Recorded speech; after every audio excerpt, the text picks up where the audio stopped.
Eastern Interconnection States Planning Council and National Council on Electricity Policy webcast on solving policy predicaments and asking policy questions through the lens of using transmission technology solutions. So, as always, we've recorded this. We're going to be posting it on the NARUC website.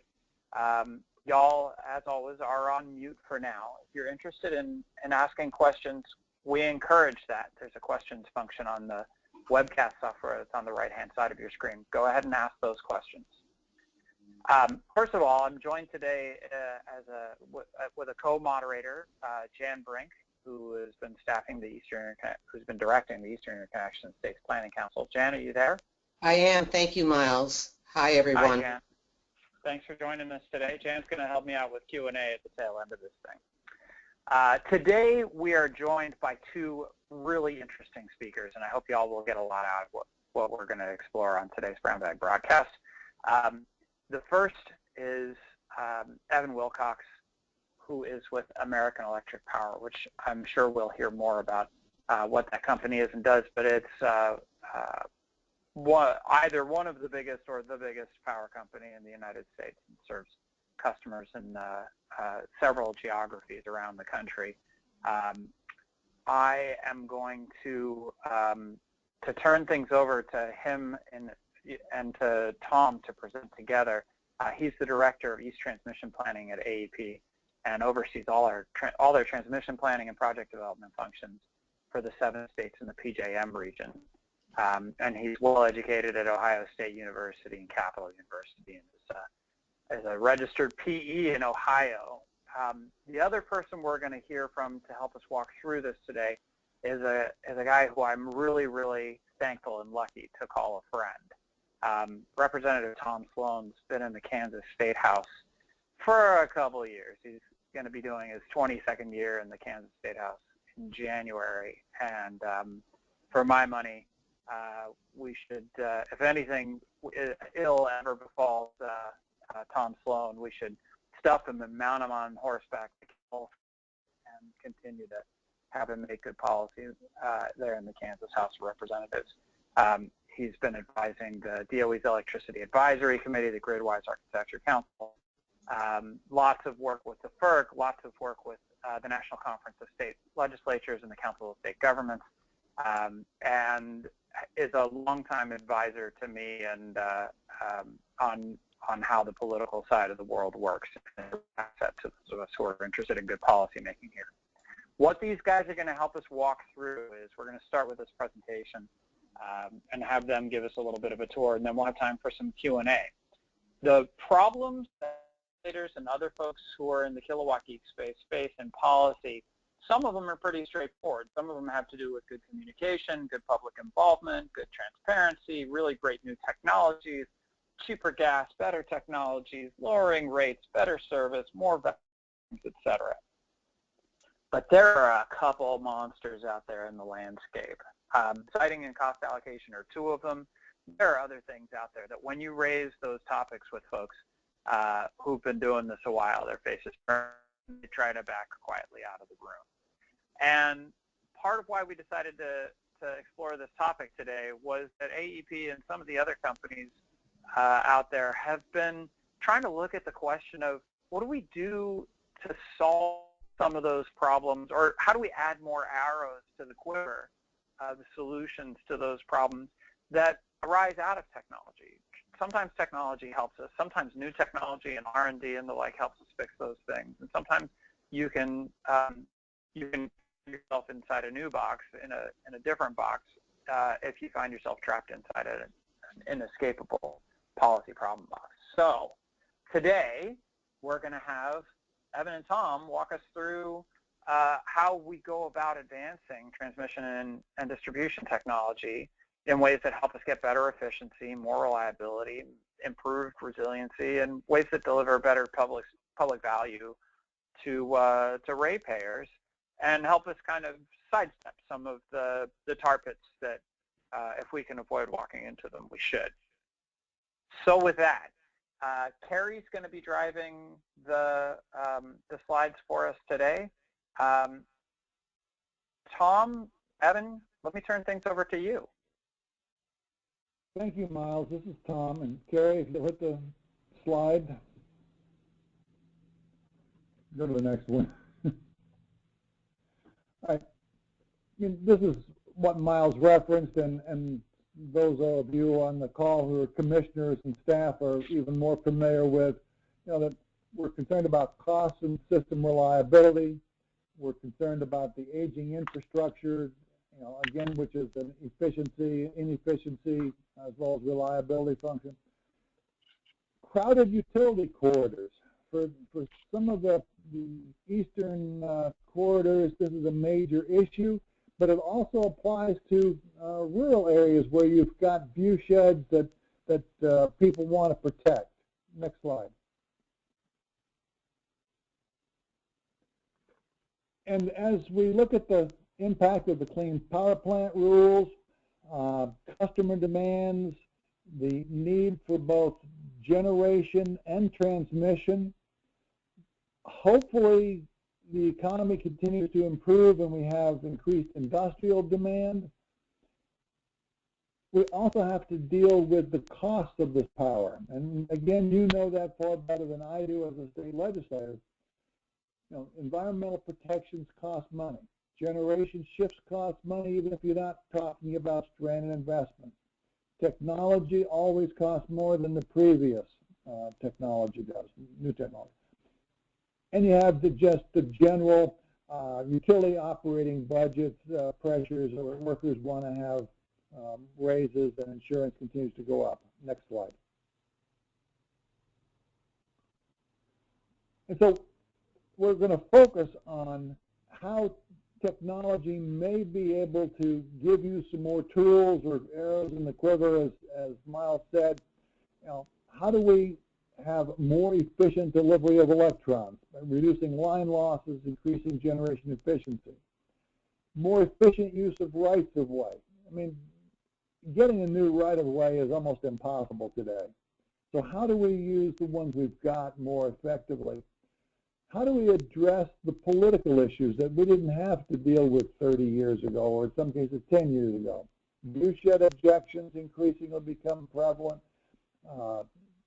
The need to slow the pressure for rate increases. Most of the power plants, at least in my part of the country, are 40, 50 years old and needing to be replaced. We haven't had major rate cases until the last few years. And the transactive energy demand response options for customers as the self-generation or distributive generation becomes more popular, more cost-effective, and you have the corresponding rise in smart technologies, not just the smart technology within the utility, or the electric utility, but also the smart telecommunications, so that utilities and customers can communicate more quickly, and that each can be communicating with the devices in the homes or businesses. Next slide.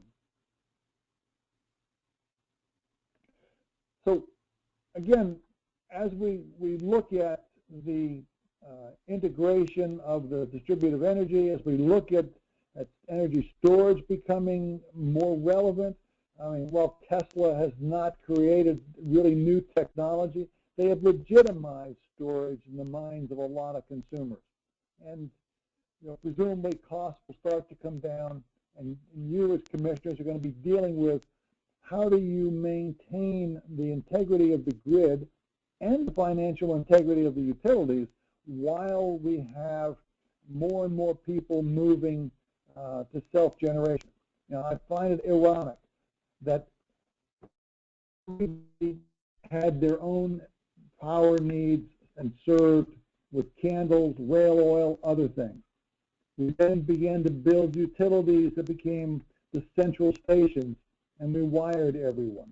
And now we're coming full cycle again. We have increasing number of people trying to do either in whole or in part. And so we still have to maintain the power, the reliability, cost, affordability, taking into account that not everyone is going to either have the interest or the economic capability of generating their own power. Next slide. Next slide, Kerry. Okay, and now we're looking at the value of technology, and these are things that you know. Value is reducing or moderating costs, enhancing reliability, improving efficiency. C&D technologies can help ensure these, but they're all going to cost money, and they're all going to be somewhat controversial.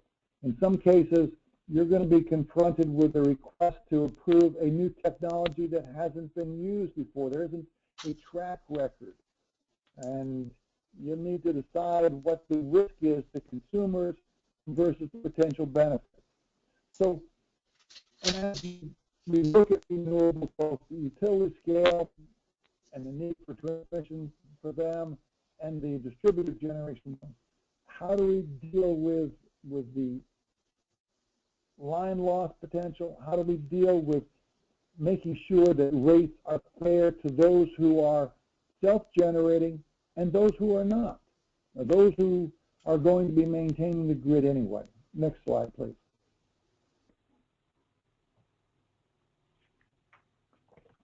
And I think we'll turn it over now to Evan to talk about the AEP ideas.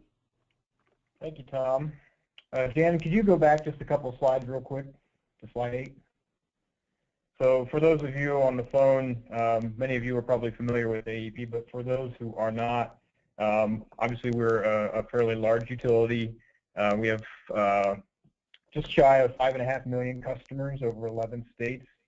You can see sort of on the map there that territory spans a pretty broad geography. We own 32,000 gigawatts, or 32,000 megawatts of generation, excuse me, 40,000 miles of transmission lines in 13 states, 215,000 miles of distribution lines, and we currently operate or own or are developing transmission projects in 4 RTOs in the Eastern Interconnection. So we have a lot of experience and a lot of opportunity, I'd say, for the development of technologies and to solve different issues depending on the geography that we're dealing with. Next slide. So Tom already went over the slide, but I think the point here to make is, when we look at technology, we're really talking about value, and the important thing about value is it's not just about keeping costs down, which that is a very important piece of it, but it's really about when the customer flips that light switch, that light comes on every time, and when they get that bill in the mail, that they're able to pay that bill.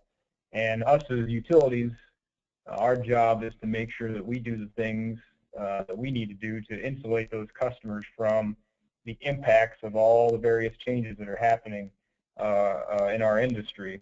And so we believe that technology has a key role to play in helping achieve those goals. Next slide. So AEP, we've been around for many, many years, and we have a pretty long history of innovation and being the first to do something in our industry. And we're really trying to continue that today. This slide is just a list of some of the technologies that we're currently employing on our system. And each of these is aimed at doing just that, is enhancing the customer value. That can be through reducing energy losses, facilitating cleaner energy production, enhancing reliability, or in some cases just speeding up the process of getting some of these benefits to market. So while we won't go through each of these technologies today, there are descriptions of each one in the appendix for reference. But I want to focus on the last two on the list here, Volt-Var optimization and the bold transmission line, as 2 examples of sort of the 2 ends of the spectrum of technology that we believe can provide significant benefits both at the customer level and also at the bulk power transmission level. Next slide. So Volt-Var optimization is effectively an energy efficiency tool. The way Volt-Var optimization works is it's basically about controlling the voltage at the distribution level, at the customer level, in a way that optimizes energy losses. And this is actually something that you can employ on existing distribution systems that reduces the demand right at the customer meter. So it's really an effective energy efficiency tool that the customer benefits from, but they don't necessarily have to directly participate in. And the beautiful thing about Volt-Var is that it can be employed on any distribution circuit. Obviously, we've got 215,000 miles of distribution out there that we can employ this on, but it's scalable. It can be used in places where it makes sense. It can be rolled out in a time frame that makes sense for the utility. So it's a really good and flexible opportunity to reduce demand. And it should be noted that the resolution supporting VVO was adopted by NARUC in 2012, and a copy of that resolution included in the appendix as well. Next slide. So just an example of how this technology works, we have for the purposes of confidentiality, a generic box score shown here. But what the VVO technology can do is optimize that voltage level that the customer sees, and this is all in the ranges of typical voltages, but by basically getting a finer level of accuracy in that delivered voltage, we can actually reduce the energy consumed by the customer in the range of 2 to 3%, and in this case 3%. And this is something that we've actually developed, tested, and now are deploying, and we've seen the actual benefits of this technology. And again, the customer end, they see no impact whatsoever from this, and yet you can see with the numbers there that they're using less energy because we're losing less energy at the end of the day. So that's kind of at the very end of the system level, some things we can do. On the next few slides, I'm going to go over on the other end of the spectrum, which is transmission level technology, where we're talking about the bulk power system and some things we can do there that we're really excited about, that we think can really help on the transmission side. Next slide. So this is a concept rendering of something called the BOLD transmission line. And BOLD stands for Breakthrough Overhead Line Design. And this is a line design developed by AEP over the last few years. And it's an interesting combination because this line design provides basically three seemingly different advantages that you wouldn't think would be in one package, but are. It's a much higher capacity line. It actually is a much lower energy loss line, so a much more efficient design. And we're able to do that on towers that are significantly shorter than what traditional transmission towers are. So that combination of advantages, both from a power system standpoint and from a public impact standpoint, we think is a very distinct advantage. A couple things just to point out while you're looking at this. It's different from traditional lines. Normally you have separate arms that hold each phase of the conductor. You see here that we really have one single arched support beam, and in this case it's a double circuit line. So you actually have two circuits supported by effectively a single pole and one arch structure. So it's a much more streamlined, simplified design. In addition, the important thing to note is the way the the wires are configured on each side in sort of a triangular shape is important from an electrical standpoint. That's what gives the line the performance advantages it has. And by doing that, we also are able to shrink and compact the wires closer together and effectively shrink the entire structure down about a third compared to traditional lines. So we're able to, it's really packing a lot of power in a small package. Next slide. So Tom mentioned a little bit about R&D and developing technologies. The BOLD line, the impetus was our experience in Texas with the competitive renewable energy zones, where we saw the need for long, high-capacity lines to deliver wind power in West Texas to some of the major load centers. And through the process and working with ERCOT and the state, recognized that a higher voltage line wasn't an option for this particular case. So what we participated in that process, and we built the 345 kV facilities to make those CREST facilities work. What we found out of that, though, was we ran into some challenges.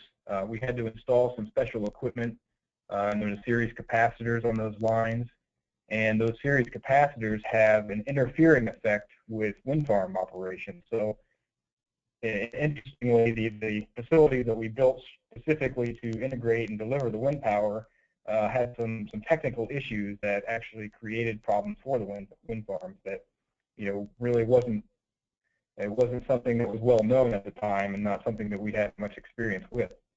So we've taken some steps to mitigate that, and obviously that's a very successful initiative, but we kind of took those lessons learned back internally and said, okay, so what can we do, number one, to avoid situations like that in the future? Number two, how do we get a higher capacity line at what utilities would consider their native voltage?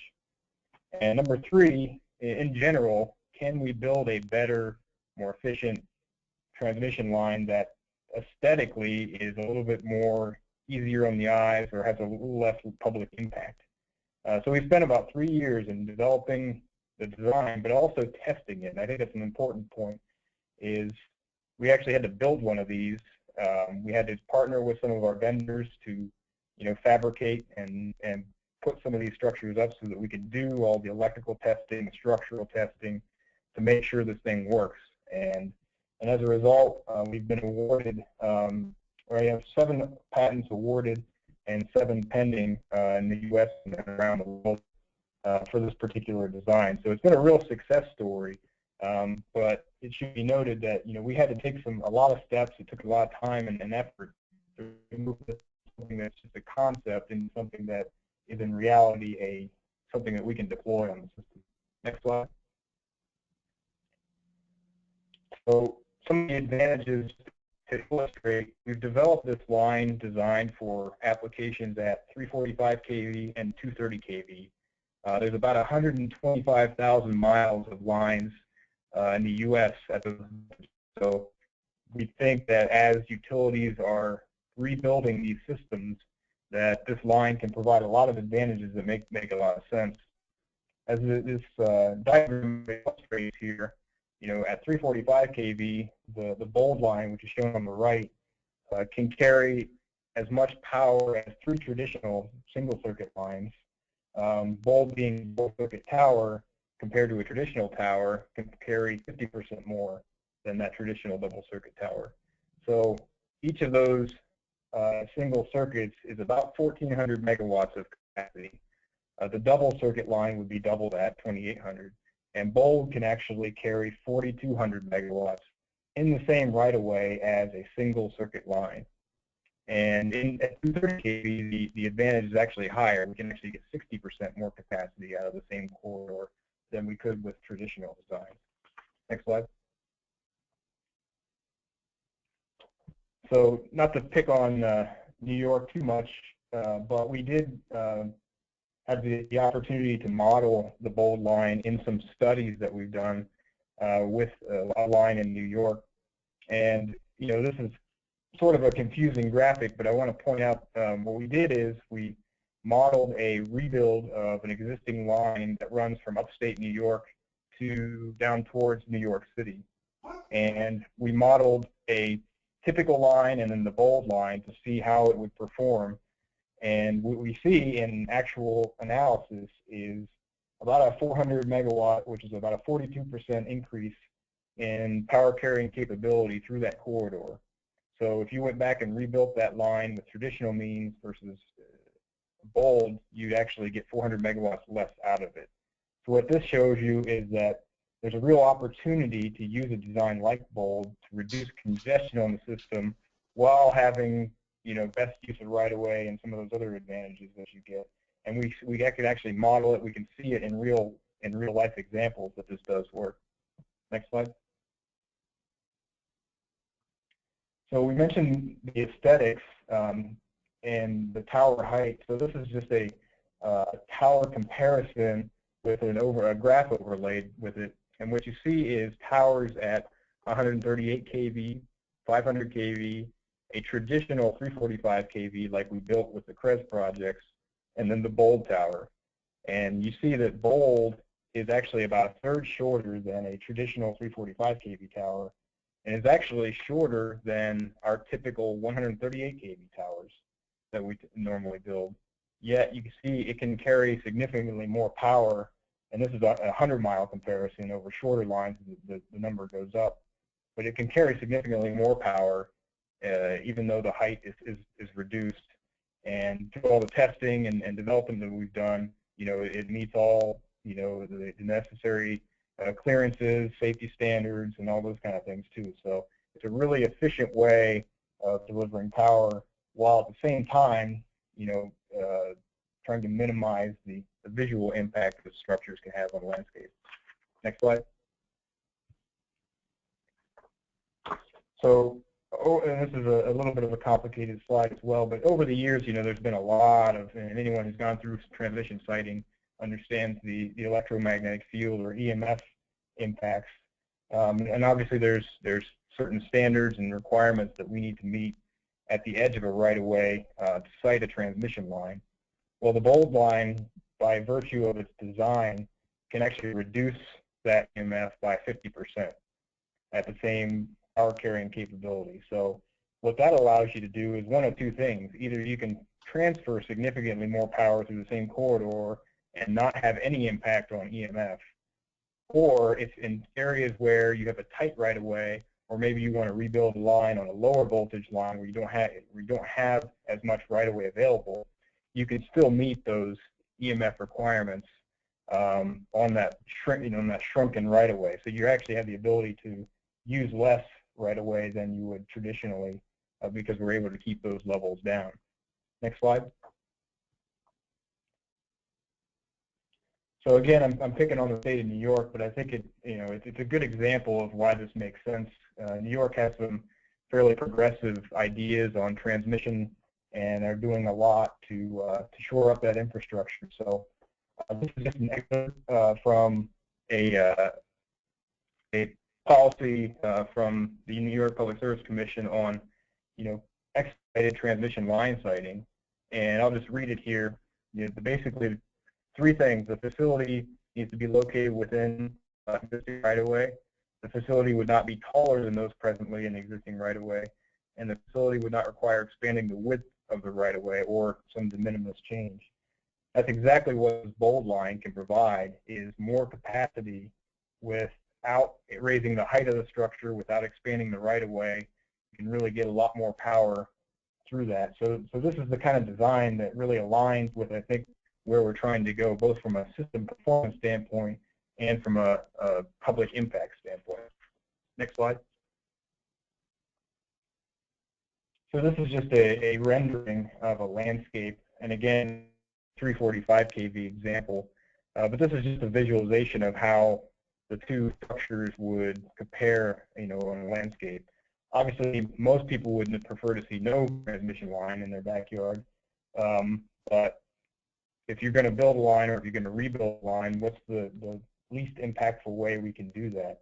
And you still see a line there with the Bold, but you can see it is significantly shorter than the traditional line. It doesn't tower over the landscape like a traditional line would, and it really does a good job of blending in. So we really think the visual impact that Bold has is less than what you'd have with a traditional line. Next slide.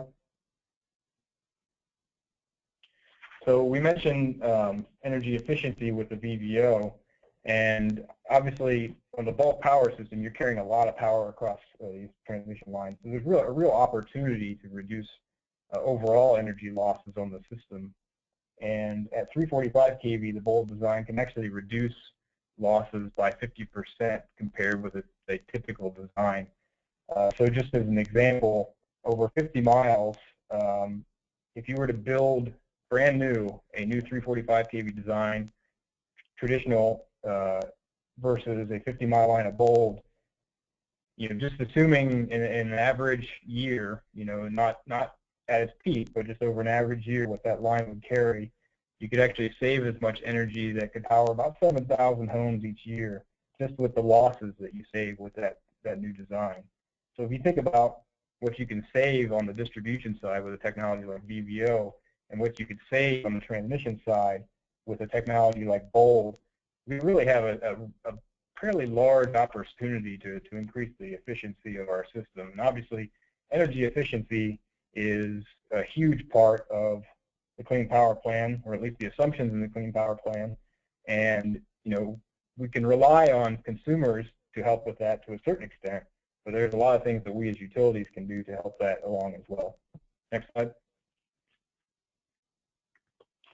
So I've got an example here, and this is a very important point too, is that if we didn't believe in this technology, we wouldn't use it ourselves, but we are using it ourselves, and we're building a line with the Bold design in Fort Wayne, Indiana right now. There's actually a feature on CNBC just this past week on transmission infrastructure, and they were out there at the site and showed some of the Bold line. The interesting thing about the Bold line in Indiana is that we had an issue where we needed a high-capacity corridor built around the west side of Fort Wayne. But in order to do that, we would have to go far beyond the city because the suburbs had sort of built up around. So we would have had a much, much longer distance to go if we to build on new right-of-way. What we were able to do, because of its high capacity, is build one side of the tower at the 345 kV voltage, leave the other side at the native 138 kV voltage, tear down the old line, and insert Bold. So basically, we were able to reduce the mileage down to about 25 miles, where it could have been as much as double that had we had to build new. We were able to build it on the existing right-of-way because the towers were basically the same height as the old 138 kV towers that were in that right-of-way. And so, these are pictures just from earlier this year of the construction process.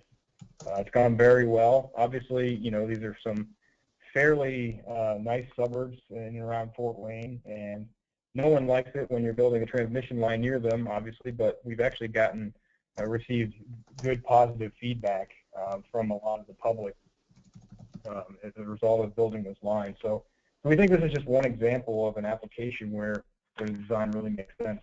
Next slide. So there's also a proposal right now in Texas, and I mentioned the Texas example as the impetus for us beginning this process. But we have a new project in South Texas where there's a lot of issues in terms of being able to import power into the lower Rio Grande Valley in the south part of Texas. And there's a lot of proposals on the table right now. But what the Bold line allows us to do is build with a fairly long distance without requiring those series capacitors that would potentially interfere with some of the wind development that's happening along the coast of Texas. So that, combined with some other technologies, static bar compensators, would really provide this area with a lot of benefit from a power standpoint, from a reliability standpoint, and allow the wind plants to be interconnected without any of that interference. So this has just recently been presented to ERCOT, and we're hoping that this is a place where they'll see the value of both. Next slide.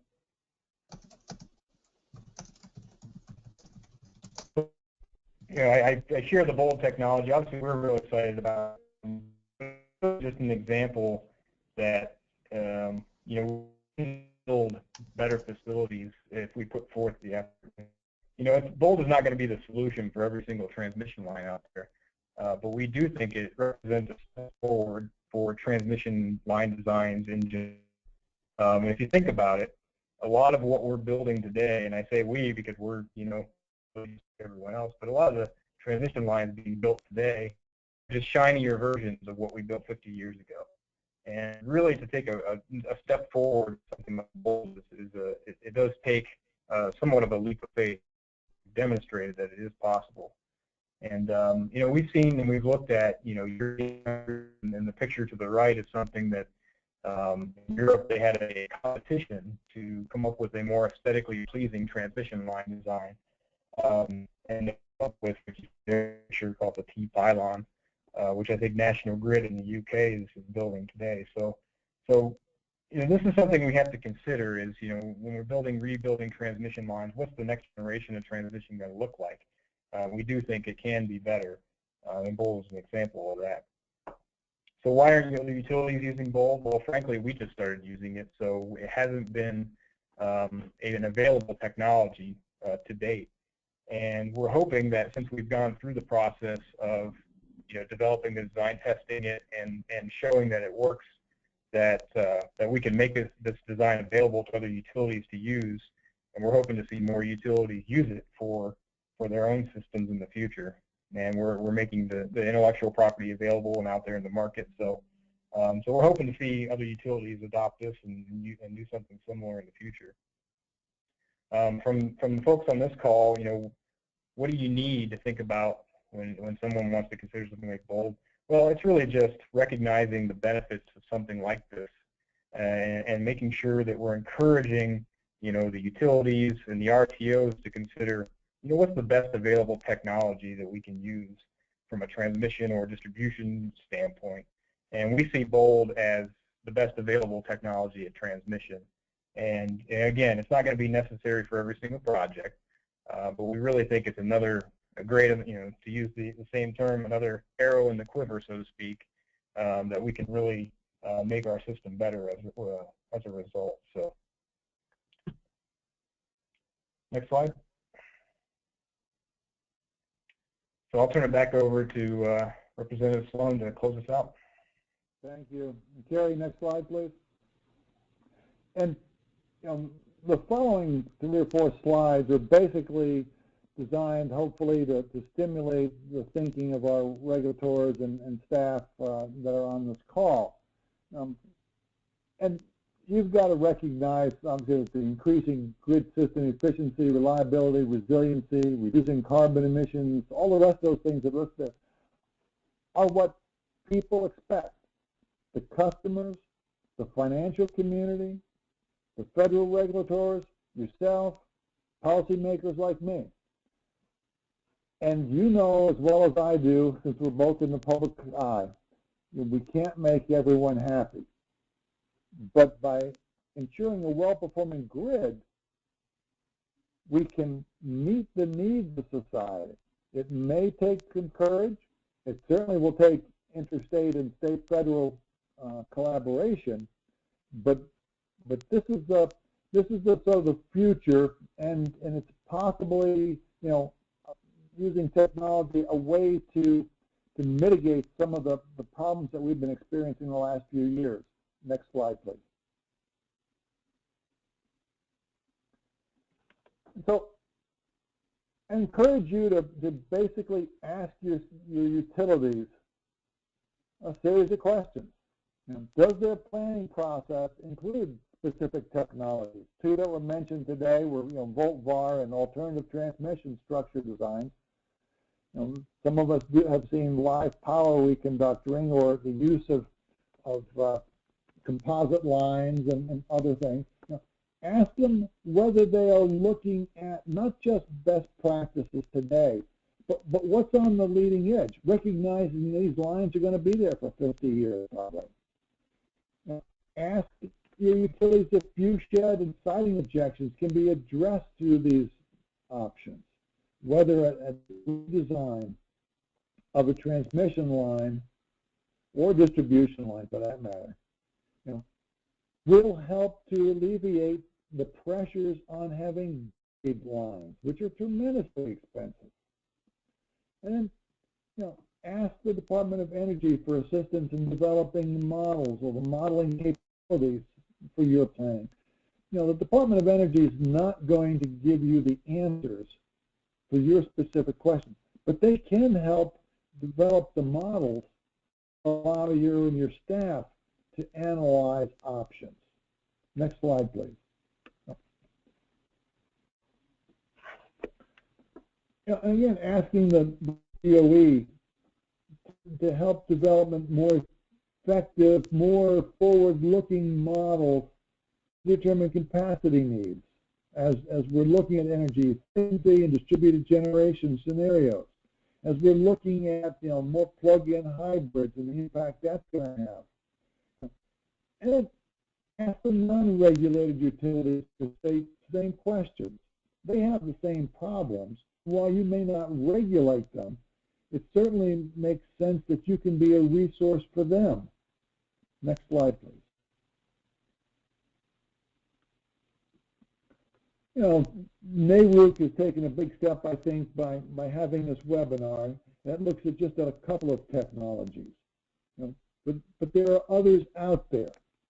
Some are good, some will get better, some probably should have remained a gleam in their innovators' eyes.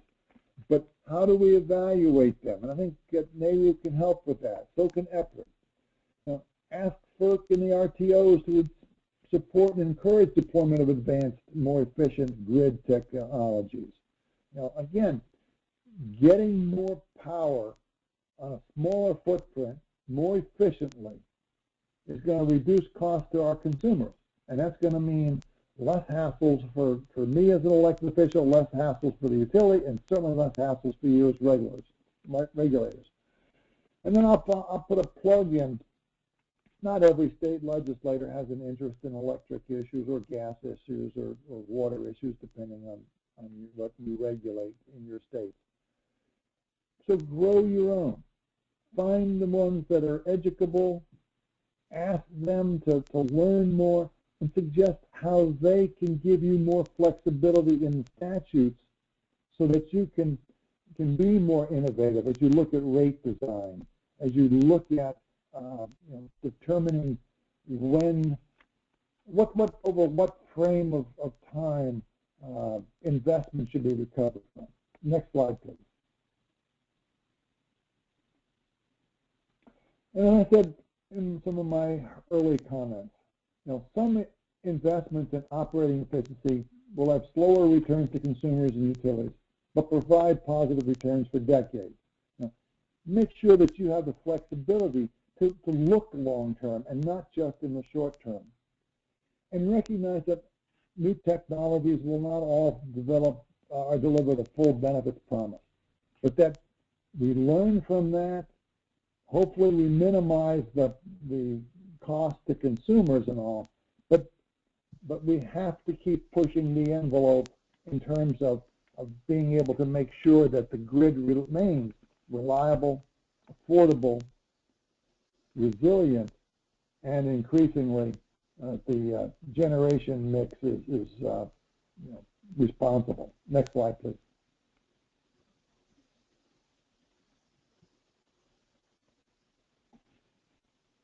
And at that point, this is who Evan and I are, and we'll try and respond to your questions.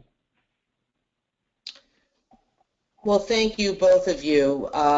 Very interesting technical presentation, as well as a number of policy issues that you've both raised. We have some questions from our audience, but before we get to them, I'd like to ask, there are a couple of technical questions that Tom, you've raised that have to do specifically with the bold structures. And so I guess the first two questions I'd like to ask Tom, you've posed a couple of questions about the cost differential between the bold structures and equipment compared to other types of structures, and whether the bold reduces line losses and has increased capacity over traditional construction types, specifically looking at grid reliability and resiliency if a tornado or other physical event comes to pass. Evan, could you speak to those 2 points? Sure. And Tom, correct me if I haven't articulated your question correctly. That's fine. Sure. So, good question. On the cost side, right now, the current design at 230 kV is about 15% premium to a traditional line, and at 345 kV, it's around 25%. And that cost is primarily due to the fabrication of the arch on top. And since this is kind of the first time our vendors have had to fabricate an arch like that, it does come at a bit of a premium. But we do think that over time, as you build more of this, that will become less of a premium. And keep in mind too that if you're talking about a 15% premium for bold, you're getting 60% more capacity. That's a pretty good trade-off from a cost per megawatt of capacity. And once you add on the line loss savings onto that, from an economic perspective, it makes a lot of sense. So that's sort of the cost differential between the two. In terms of reliability, so if you think about as we plan our system out, we have to plan for the loss of any facility, even a brand new facility, for example, like Bold. So it is a higher capacity line, and we would have to plan for the eventual possibility that line comes down in a tornado. But I will say that from a design standpoint, the new lines are built to withstand a much higher level of weather event than traditional lines.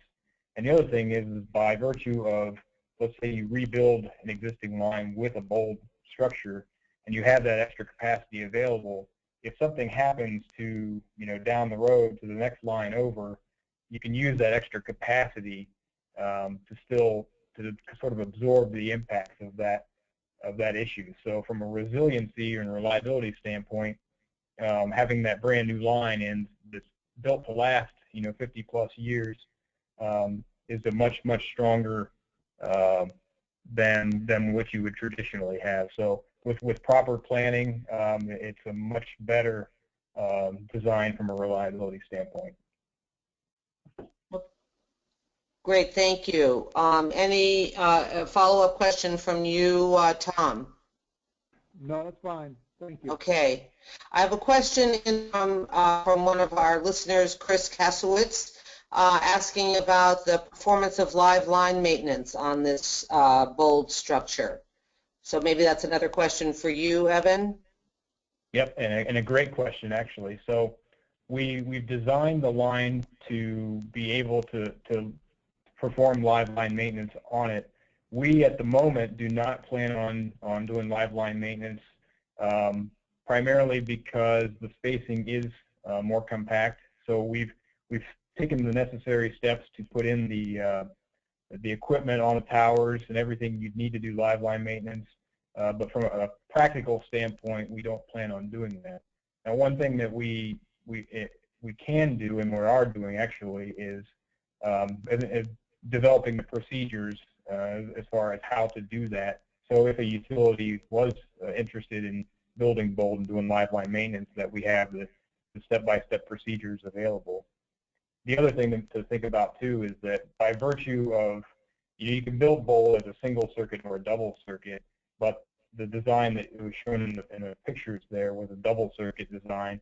Because it has a higher capacity, it's a lot easier to take out of service one side of that tower or the other and perform whatever maintenance that you would need on one side while leaving the other side energized.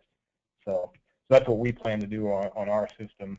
But it's a great question, because that was definitely one of the things that we've been thinking about. Thanks. And I think that Representative Sloan raised a number of policy questions in his last couple of slides that have to do with the relationship between regulators, utilities, and legislators. And I think having both of you on this webinar helps to articulate some of the relationship questions or issues among the three stakeholder groups. So one of the questions coming in has to do with how transmission tower technology helps a legislator who's interested in more transmission and sees the need for it, and vice versa, how legislators can help broaden the quiver, if you will, of T&D solutions. And maybe both of you could speak to those questions. Well, this is Tom, and I'll take the first shot at it. And I'm glad that someone is interested from a policymaker perspective.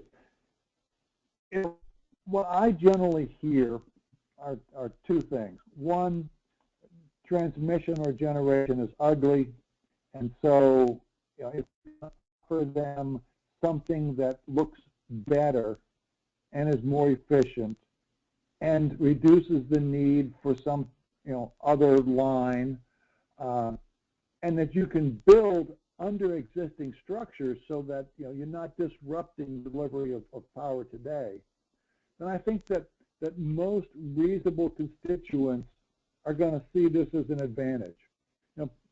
If the alternative is to bury lines, and we all know that's magnitude's much more expensive.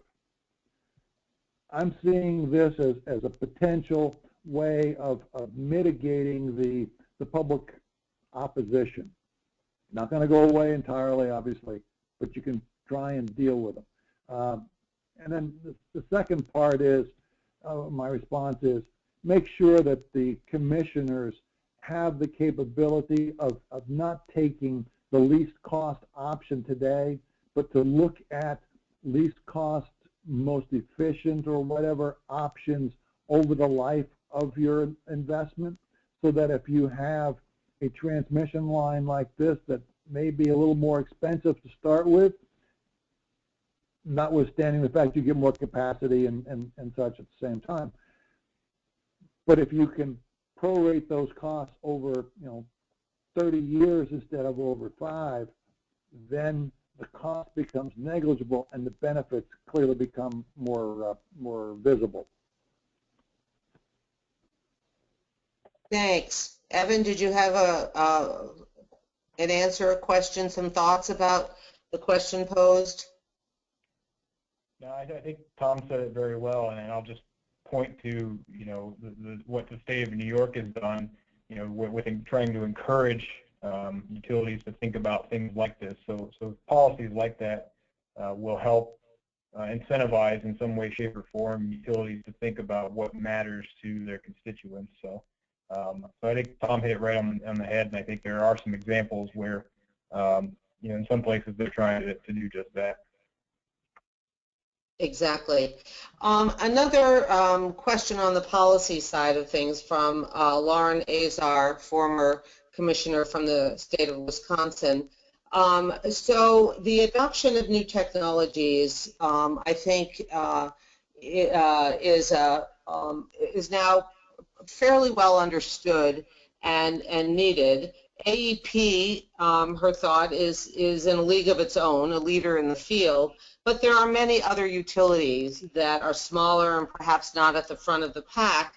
And so the question is, how can we ensure that commissioners learn about these technologies, not just BOLD and the ones that you focused on toward the end of the presentation, but a number of the technologies that you alluded to or showed in your slides at the beginning of the presentation.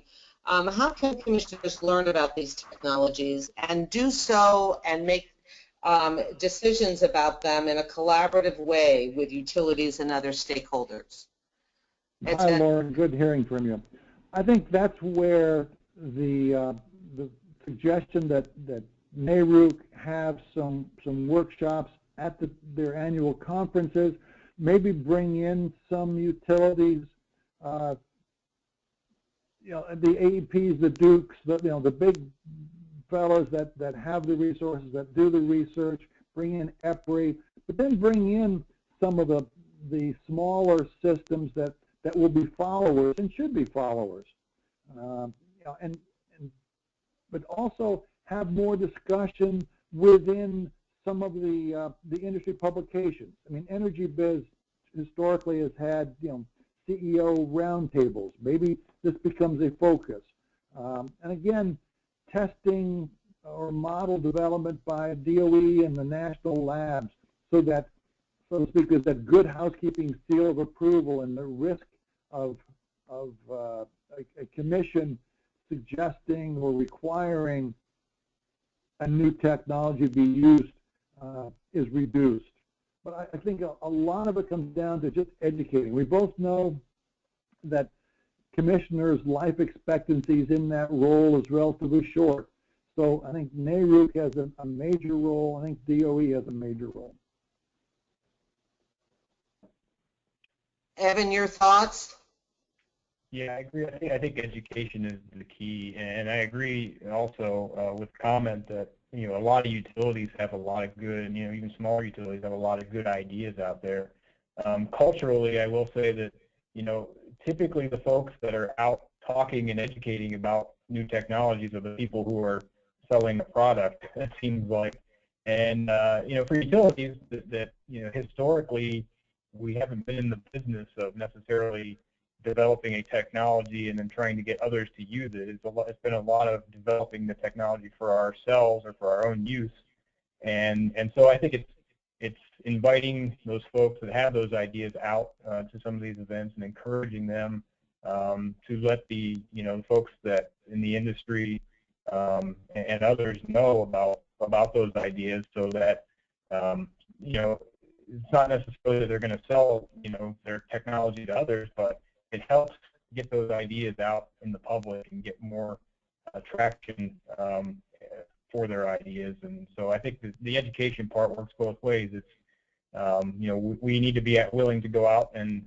speak about them, but at the same time, some other utilities may not be as aware of where they need to go or who they need to talk to. So I think it's a two-way street. Well, I think, to follow up on that, I think that NARUC can partner with EEI, with National Conference of State Legislators, NASIO, the Citizen Utility, Consumer Advocates groups, to educate those folks who historically intervene in rates and are concerned about short-term rates as opposed to long-term investment opportunities and returns. So the education has to be with the commissioners, it needs to be with utilities, but it also needs to be with the rest of us who are engaged in that arena. Yes, absolutely. Good points. I'm kind of interested thinking about the technologies again that you presented at the beginning, and then the two ones, the two that you focused on at the end, and also as a legislator, you, Representative Sloan, what kind of customer engagement are you seeing in these new technologies? There's a lot of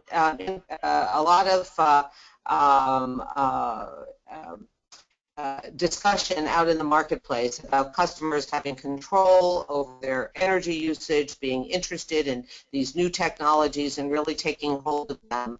Are you seeing that kind of customer engagement, or are we still some distance away from that? This is Tom, and before I answer that question, I want to point out to our listeners that there is an appendix that describes some of the additional technologies that were referenced by Evan, and the appendix at the end of the slide deck, so you might check those out.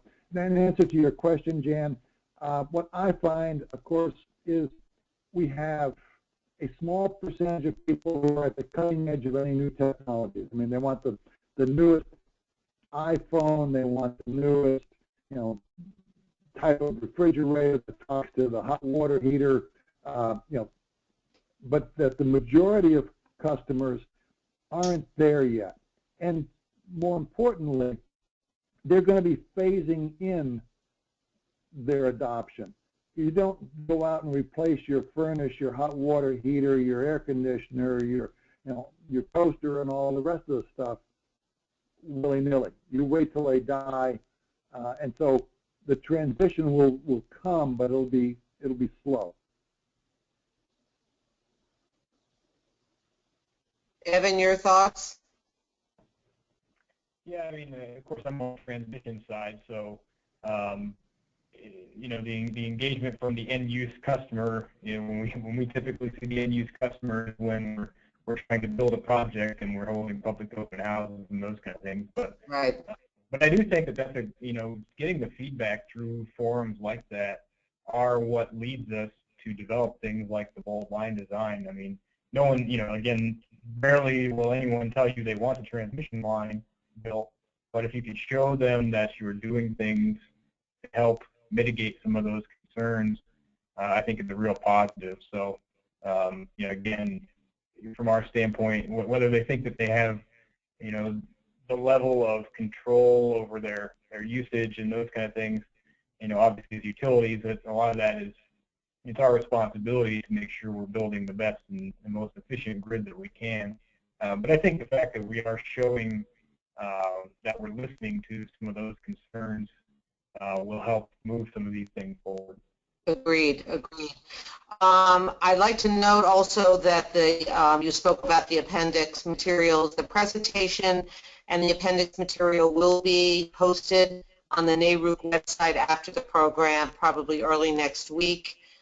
So you will be able to not only see and listen to this webinar and see the materials, but all of the other summer brown bag webinars that have been held from May until next week is our last one. They're all up on the NARUC ICEPIC website. So we're at the top of the hour. I would very much like to thank Representative Sloan and Evan Wilcox for your very thoughtful, complete, excellent presentations, and thank you as well as all of the listeners for engaging in conversation, and it's been very, very interesting. We'd like to thank the Department of Energy, Office of Electricity, for the financial support for the Brown Bag webinar program. So we'd like to recognize them as well. And again, hope that you all come back for our final Brown Bag webcast next week at 1 p.m. Eastern, and we'll finish off the summer with a bang. So with that, again, many thanks to all of you, and have a great weekend. We'll close it up. Thank you.